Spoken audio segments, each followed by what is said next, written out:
Hello అండి, అందరికీ welcome to Padma Prasad vlogs.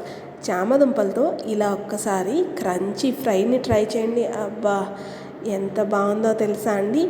ఈజీగా క్విక్గా అయిపోయింది. పైగా వేడి వేడి అన్నంలో ఇలా ఫ్రై కలుపుకొని తిన్నా బాగుంటుంది, లేదా రసం, సాంబార్, పప్పుచారులో సైడ్ డిష్గా సూపర్గా ఉంటుంది. చూడండి, చికెన్ ముక్కలాగా ఎలా ఉందో కదా. నోట్లో అలా పెట్టుకొని తింటూ ఉంటే కరకరలాడుతూ క్రంచీగా ఘాటుగా భలే ఉందండి. సూపర్ టేస్టీగా ఉంటుంది, క్విక్గా అయిపోతుంది. ఎక్కువ ఇంగ్రీడియంట్స్ వేసి ఓకే హడావిడి చేయకుండా సింపుల్గా చామదుంప గడ్డలతో ఫ్రైని ఎలా చేసుకోవాలో చూపించానా? వచ్చేయండి. మరి చాలా ఈజీ అండి చేసుకోవడం, క్విక్గా అయిపోతుంది. చామదుంపలు అంటే ఇష్టం లేని వాళ్ళకి కూడా ఇలా ఫ్రై చేసి పెట్టేసి కామ్గా అక్కడ పెట్టండి, వాళ్ళే తింటారు. చామదుంప ఫ్రై అని వాళ్ళకు కూడా తెలీదు, అంత బాగుంటుంది. కడాయిలో కాస్త ఆయిల్ వేసుకొని ఆయిల్ వేడెక్కే లోపల నేను ముందుగానే అర కేజీ చామదుంపల్ని నీట్గా క్లీన్ చేసి కుక్కర్లో 3 విజిల్స్ పెట్టుకున్నానండి. ఇగోండి, ఈ మాదిరిగా ఉడికింది. మరీ 3 విజిల్స్ కన్నా ఎక్కువ పెడితే మెత్తగా అయిపోతుంది. అప్పుడు క్రంచీగా ఫ్రై లాగా కాకుండా ముద్దగా అయిపోతుంది. పైన ఉన్న తొక్కను తీసుకొని పెద్దవైతే ఇలా కట్ చేసుకోండి, చిన్న దుంపలైతే తోలు తీసేసుకుంటే సరిపోతుంది. ఈ కట్ చేసుకున్న చామదుంప గడ్డలని కడాయిలో వేసేసుకొని ఆయిల్లో మంచిగా వేయించుకోవాలండి. ఓకే, హై ఫ్లేమ్లో పెట్టేసి పైన రంగు వచ్చేస్తే లోపల దాకా కుక్ అవ్వదు సుమా, ఇది గుర్తుపెట్టుకోండి.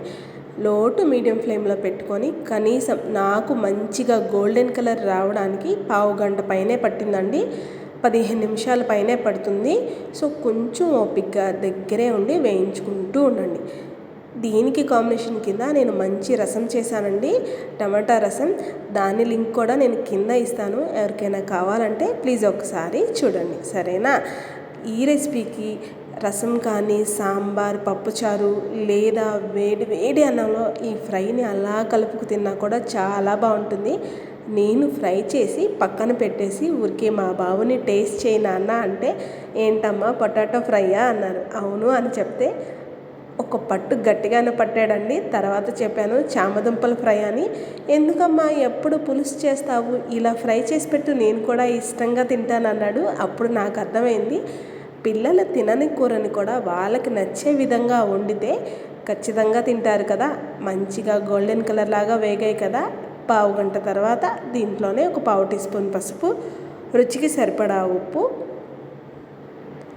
అలాగే మీ రుచికి తగ్గట్టు కారాన్ని కూడా అడ్జస్ట్ చేసుకోండి. నేను పచ్చికారం వేస్తున్నాను, కొంచెం కలర్ఫుల్గా ఉండడానికి, కొంచెం ఘాటుగా ఉండడానికి. ఇప్పుడు దీంట్లోనే ఒక పావు టీ స్పూన్ దాకా జీలకర్ర పొడి, ఒక పావు టీ స్పూన్ ధనియాల పొడి, ఒక పావు టీ స్పూన్ దాకా గరం మసాలా వేస్తున్నానండి. ఈ పౌడర్లన్నీ వేస్తేనే ఈ ఫ్రై అంత టేస్ట్ ఉంటుంది. వీటన్నిటిని కూడా ఇంత టేస్టీగా పౌడర్స్ ఎలా చేసుకోవాలి మన ఛానల్లో వీడియో ఆల్రెడీ పోస్ట్ చేశానండి, కింద లింక్ ఇస్తాను, ఎవరికైనా కావాలంటే ఒక్కసారి చూడండి.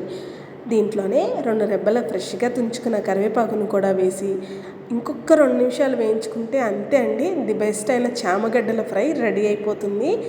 మీకు చూస్తుంటేనే అర్థం అవ్వాలి ఎంత క్రంచీగా కరకరలాడుతూ దుంప ఎలా వచ్చిందో.